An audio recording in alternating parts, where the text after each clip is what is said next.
everyone, and welcome back to another episode of Table Talk, only on Apna Radio 90.0, the podcast where we will unpack big ideas and bring them into the heart of everyday conversations. I'm your host Nush, and today we are diving into a topic that's shaping life, sparking moments, and making waves across the world. Everyday feminism, unpacking feminist concepts and how they apply to modern day women, and who better to join us than a powerhouse of wisdom and inspiration. Please welcome our special guest, Professor Shashwati Goswami, ma'am. Thank you. Now, let me introduce her because she is a fire lady. She is a communication research professor and now holding the command of Regional Director of Indian Institute of Mass Communication Northeast Regional Campus in Aizawl. With over 16 years of experience in this field, she has developed and taught courses on communication theory, health communication, policy analysis, and research methods to postgraduate and doctoral students. And let me tell you guys, not just in academia, she is also a big shot in the media industry while working as an executive producer in BBC Media Action, a passionate advocate for gender equality and a voice that empowered change. Welcome to the show, Shashwati ma'am. Thank you. Yeah. So now we should move to our first segment of the show, understanding feminism. Let's start with the basics. Feminism means different things to different people. How would you define feminism in today's world, and why is it still so relevant? Actually, feminism should not mean different things to different people. It is a simple, completely rounded idea of feminism being equal opportunity and equal rights for the women. Nothing else. Nothing beyond that. The problem with feminism is that it has been asserted by the capitalist, and they have made it into a commodity. Yes. So when it becomes commodity, so diamond is a girl's best friend sort of ideas are promoted, and the girls are getting wrong idea that, oh, if someone celebrates my birthday, if someone is giving me this gift, I'm empowered. I'm sorry. If you don't have equal opportunity, right to equality, which is basically getting a job. Yes. And so the same person like you and your friend, who is a male, you have the same qualification, right to opportunity should be equal to you. Once you have that equality, then it is easier to think about feminism. Right now, feminism also is completely sucked into the world of patriarchy, and women are no less patriarchal. That's why we have this standardized idea, which again is anti-feminist, is that women are women's worst friend and so on and so forth. Worst enemy. So the point is, we have played into the hands of frivolous consumerism, and because of this, feminism, most of the time we say, like you had asked me the question, it means different things to different. It should not. It should not, yeah. That's such an insightful way to put it. We know feminism has come a long way from its early waves. By far, there have been 5 waves of feminism, and right now we are in the 5th wave of the digital age.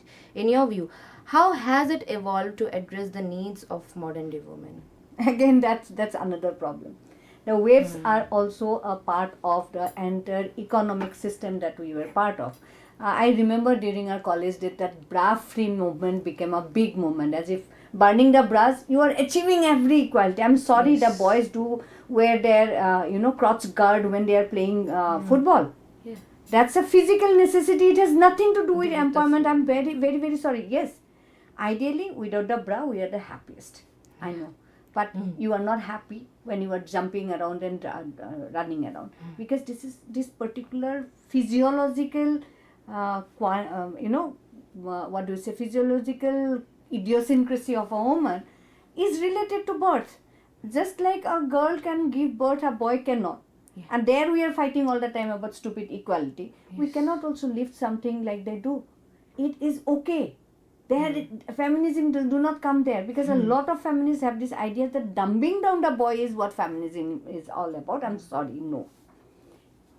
Respect for everyone is an essence. And now all these waves have actually given a lot of art, given a lot of music, a lot of say any artistic things. All the waves have given it. I have my personal opinion is that I am not very sure that we have still, after so many waves, we have still fighting for feminism. Then how is it relevant now, all the waves? How is it helping us? Now the problem right now is we are in a very technocentric place. Yeah. That is where I think your question will follow, I'm sure, after that. Let's Yes. see how it goes. Before moving to the next segment, can you share your personal journey with feminism? When did it become a part of your life? I think I was brought up a feminist by my father. My mother, no. She thinks feminism is a tomboy approach. Yeah. And that is where we are going. I mean, that's actually everyone's thought that being a feminist, you have to be tomboy, you have to behave like a man, you have to, like all the sort of things what men like. Basically conforming to the patriarchal values. Yes. That's it. So for me, I was born feminist, but I still understand that there were spaces where I also conform to a lot of patriarchal values. One is I love this subject. I didn't get a chance to teach you people, but it's called Love and Capitalism. Yeah. If you read Love and Capitalism, then you will understand how your emotions are played with. As a parent, the emotions are played with. So the ideal woman is a woman who is doing everything in the world, along with it bringing up the best of the children. Yes. So I was also a part of that idea. Though I was very independent, my independence was another part of patriarchy, in a sense that I was helping my patriarchal partner to get the best out of it. You understand? You were just just a helping hand. Yeah, no, not helping hand. I was the one who did everything. But that is the thing, that he was like, okay, I am like... No, because men are supposed to be taken care of. Yeah. You understand? Men are So that princes. is how we bring up our children. So the entire concept of feminism, giving equal rights to... Again, I don't agree that... yes, I agree to this, that we should have equal rights. We should have equal opportunity. We should have equal space to go and roam around at night, late at night, whatever it is. But keeping in mind the patriarchal norms of the society. Yes. Certain, There are certain things. Yeah, self things that you have to do for your safety. For- I'm not for- for your safety till we achieve that. Because the thing ideal. is that we cannot change the society in a minute or in a... It needs decades. It needs... We have actually done many decades. It's So, still yeah. almost out there. Yes, but Yeah. still those problems are So, still persistent. All those things, it took me a lot of time to understand where I am succumbing to patriarchy.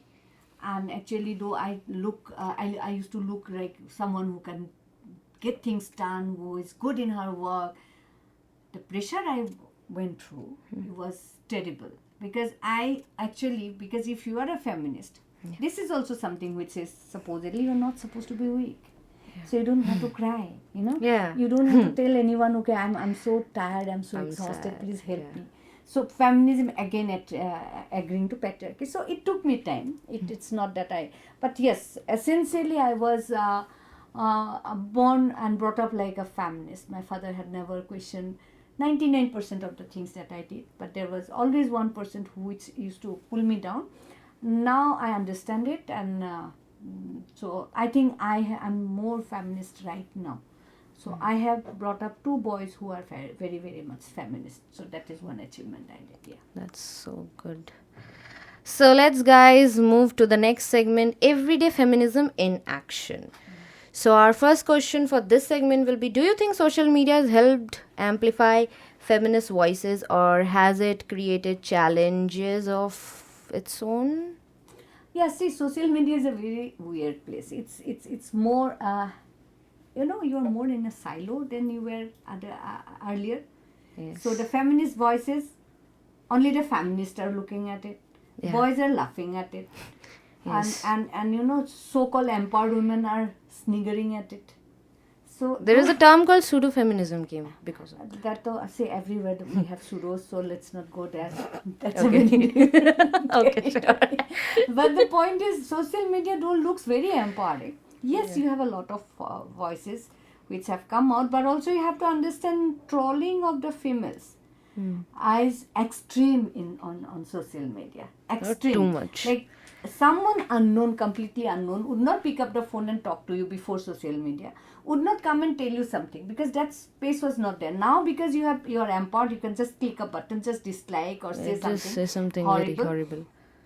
And it shows how feminism is not working in a sense. You look at the Bollywood or Hollywood, anywhere. Let's go Bollywood, because say in a Bollywood world, the women are attracting more followers than the male. Yes. And that itself shows that we are still, we are still there, because of course whatever it is, the digital divide is very clear, that the women are not accessing digital media as much as the men are. There is a very good example of this, what you just said, that about the actresses. There is this one very actress, I don't want to name, and she kind of made some movies which were very empowering, like for an example, like feminist movies. But now she has gained fame, because that time she was a very low-key actress, but now she has gained fame by doing some roles which are very eye-pleasing to the men of the society. I mean, that is what, it's not her fault, it's our Her fault. I'm sorry, but you can choose, you can select. If you are, I know she wants to be very popular. I know about whom you are talking. I know she wants to be popular. She wants to get more money and more work. But she also has this right to choose. Now the right to choose is also something we are very confused about as a generation. Your generation is far more confused, because you think choice is there. I'm sorry, I'm already laying down. Like there are 4 microphones, right? Yes. So, see, I'll tell you, Noosh, go and see, there are 4 microphones. Yeah. You are happy with 4. But when you come in, then your friend who is recording us, he will say only 2 are working. Where is the choice? Right? So, this is the concept of choice. Choice is already, the concept of chappan bhog. You know the concept of chappan bhog? No. It's like 56 dishes, dishes, right? This we know. That why 56 is a big number. That's why 56. So there is a more option to choose. You feel like, oh my God, I have so much of option. But you have to understand, those chappan bhogs were decided by a person who had cooked it or made the menu. Your choice is not there. But we still think we have a choice. The girls say, this is anti-feminist. Girls say, I have a right to wear whatever I like. But you are not wearing a 2-piece or something like to a shadi, right? When there is a placement happening that day, you will be all dressed up in formals. Yes. So you know where you have to. Where we have to do. So why are you debating this in a vague way that I have a right to wear whatever I like? Yes, please go ahead. But I also have a right to laugh at you, because you are improperly dressed. You don't go to no, again, improperly dressed is also a capitalist idea. Yes. So I wore a sari and went to the beach, and someone said, oh, you are wearing sari on a beach. I said, who said that you have to have a 2-piece in a 2-piece sari? in I'm not beach. swimming. Yeah. I just went and I was just loitering around. So this compulsion of buying a 2-piece for one day beach is a capitalist idea. Yes. So there's a gray area, there is no confirmed thing, and this is where we have to function, and we don't function in gray areas. We have least amount of tolerance. Coming back to your question of digital space, we are much more intolerant thanks to digital space now. Yeah. And we don't have the patience to listen because of the clicks. Yeah. We don't have any patience to listen to the other person's voice. You have to react every moment. So this actually is detrimental to feminism per se. That's so true with this digital age and with this social media age, because of course we all are running behind, likes, the share. Okay, also we need validation. Yes. Like men need validation of another men to, okay, this girl is like this, because of course I need to validate the feelings of other men. Otherwise I will be called, okay, you're a simp. They will be called as a simp. So that's it's such a, how to say the thing, it's you can say it's दोगलापन, Hindi में बोलते हैं वही सब सारी चीजें. So let's move to the next question. Misconception about feminism abound. Some people view it as anti-men or unnecessary in today's world. What would you say you would dispel these myths? Is it anti-men? No, that is what we actually have been talking about this continuously. There is nothing called anti-men. We should not be. We are not combating. It's not a war. Yeah. All of us have to stay together and live together. There's no men versus women. No, but from morning to evening you'll be told it's a man versus woman space, because of which we don't have, empathizer with our issues, because we are discarding the men. The moment you are a feminist, the first thing you do is discard the men in your life. Oh, I'm single, I'm happy, I'm like this, so that means I don't need a man. man. I'm sorry. No, you Yes, need. actually, to be very frank, men are not much needed, but for a man also, women are not much needed. Yeah. If you look from that perspective, the point is, by defying this entire organic system of space, because here again we are talking about men and women. What about the transgenders? What about the LGBTQI Yes. entire community? We are not talking about that. We're not They talking are about also part of this entire discourse. Feminism, patriarchy, all this work against them as well. Them as well, yeah. So I have a lot of trouble when you talk about men being discarded. Another thing which trend I'm seeing is that it's very nice to have female centric everything. Everything should be female centric. So there's a workshop only for women. Why are you Yeah, doing this? you are excluding men. Why are you doing this silo?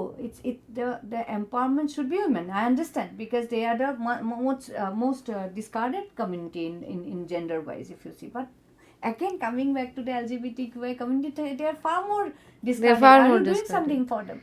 So all this vagueness, that it's great to have everything women centric, everything like this.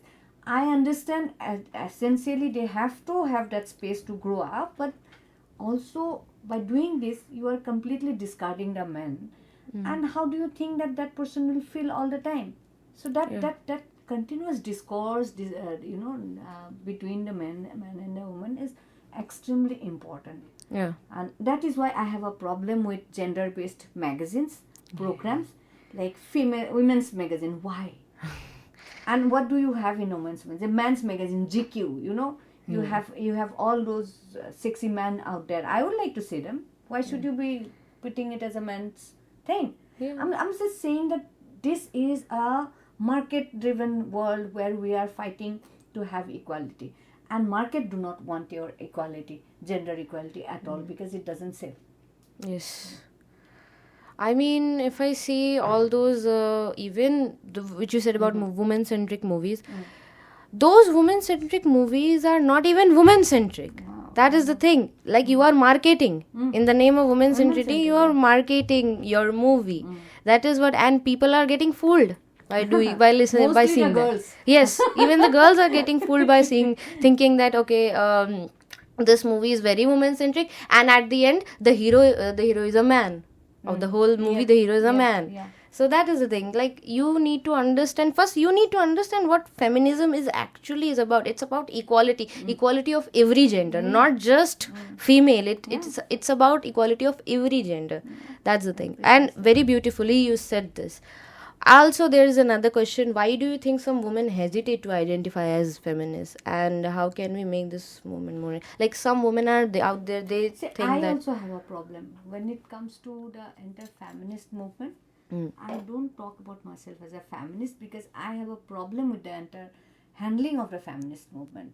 Discarding, making ourselves into silo, and not talking. If you don't talk to the other person, how would you dissipate all the things that's there inside? But ma'am, the feminist idea is that only equality. Like, but where have we seen it? Most of the time it's not equality. It's I am more equal than the boys. That's what we want to do. This is why a lot of people have hesitation. Essentially they are feminists, but they don't want to go on being branded by other people, because feminism has become a butt of joke because of the way the entire feminist movement had become frivolous. They're handling issues which are very petty and which is not the essential. Essentially, it's not a problem. Wearing a bra, not wearing a bra, wearing this dress or not wearing this are frivolous issues. More basic issue is, again, we have been repeating, you also have been talking about, is equal opportunity to everything. Equal cerebral opportunity. Yeah, for that what you are wearing is so frivolous. Yes. Yeah. That is not even needed. Like, if someone is wearing sari in a classroom, it's a choice. She's wearing. Just don't have to talk about it. Nobody talks about dresses. But you have to keep on bringing. I think like most of the female have been taking the wave. Like there have been 5 waves. So in one of the wave it is radical feminism. And in that feminism we all talk about like we don't need men. Lesbianism concept comes You from should there. look at the economy of that time and then you will find out Yes. why radical feminism Why? came. And there was a reason, but right now people have took those things. People have took those elements from that wave, and now they are thinking, okay, that this is the whole feminism. There have been so many things going around in all of the waves. I just, before I forget, or maybe that question might not come, the entire Women's Day, concept of Women's Day, came from a Russian rights movement woman fighting for rights of women, Clara Zetkin. And if you look at Clara Zetkin, read her up, you will find out what she was fighting for. She was actually fighting for equal wages, equal work hours, equal opportunity. And I guess voting rights. She was waiting for that though at that time it was always voting rights. But I'm saying that equal wages. Equal wages. Same hours you are putting in and you get disparate wages. Thankfully in government jobs we don't have that. We don't. At least we have equal pay. But in private job, even now Now women are being given lesser amount of money. Working the same hours. Yes. So this was the essence of the original fight, and we have lost it here and there, meandering around frivolous bush beating sort of issues. And that is why, as you say, you asked, that is why people do feel a little bit worried about identifying as a feminist. Because essentially I'm more than those very narrow ideas of feminism. I'm far more than that. Yes. That was such an empowering statement. Before we wrap up, ma'am, if there is one piece of advice you could give to someone exploring feminism for the first time, what would it be? Read books. As I said, read Clara Zetkin, read Simone de Beauvoir. Yeah. Right? It's very important to understand Simone de Beauvoir. Then only you'll understand what is gender and sex. Until and unless you are not clear about gender and sex, you cannot ask for anything. And there's a lot of beautiful movies, really empowering. One is The Wife. You should watch The Wife. Absolutely beautiful. There's another film, because I didn't think about that question. Another film I really loved, that all of a sudden at the age of 45, 50, the woman in that family, it's a lovely family, no problem. Means everyone is working, women as usual are working more. And then all of a sudden at the age of 45 plus, she tells everyone, I have had enough, very nicely, without any fight. I want to stay alone. Nobody understood. Nobody understood why. You have such a lovely family, your children are so loving, your husband is loving, nothing, no questions about it. This personal choice of deciding what you want to do is the essential understanding of feminism. This is one. Then you'd start looking at your fellow men and understand that's also a human being. If he or he is not talking the way you want him to talk, start a discussion that this is where you are going wrong. I think this is how it should be, not fight. Because we have a very wrong idea. In India, we like parliamentary debate where we can actually, pick up a chair and bump into someone's head. That's not debate. Debate and discussion is a very civil way of trying to understand each other. That tolerance is very important, and it should. And then never give up on yourself. And for the girls, all girls, please never get married before you start earning, and never give up your job. Never ever. Nobody is worth it. Nothing is worth more than money in this capitalist society. Please remember that. Money is everything. Yeah, let's accept it. Yes. It sounds no, nothing looks. You can always have, आपके साथ, तुम्हारे साथ मैं क्या है, नमक और चावल खाकर नहीं रह पाते यार. It's not possible. No, it's not possible. You cannot live. It should not. No, maybe in your honeymoon phase, it will be possible. Like, okay. That is the most worrying thing, that you also have created stages of your relationship. Yeah. It's called Yes. something called honeymoon. No, it should be every day. No, that is the thing. The people That don't comes want from to. this, na, that the woman needs a honeymoon. So her father is, nowadays the fathers are paying for the honeymoon. Yeah. You know, fathers are paying for that. It's part of your dowry package, which is not called dowry anymore. You know, Is very it's called big gifts? gifts. Yeah, I'm So giving let's gifts. not get there. Maybe someday we'll talk about this as well. Yes, yes. Thank you so much, Shashwati ma'am, for sharing your incredible welcome. insights and for being a beacon of inspiration. It has been an absolute honor to have you on Table Talk. And to our listeners, thank you for tuning in on Apna Radio 90.0. Until next time, take care and keep this conversation going.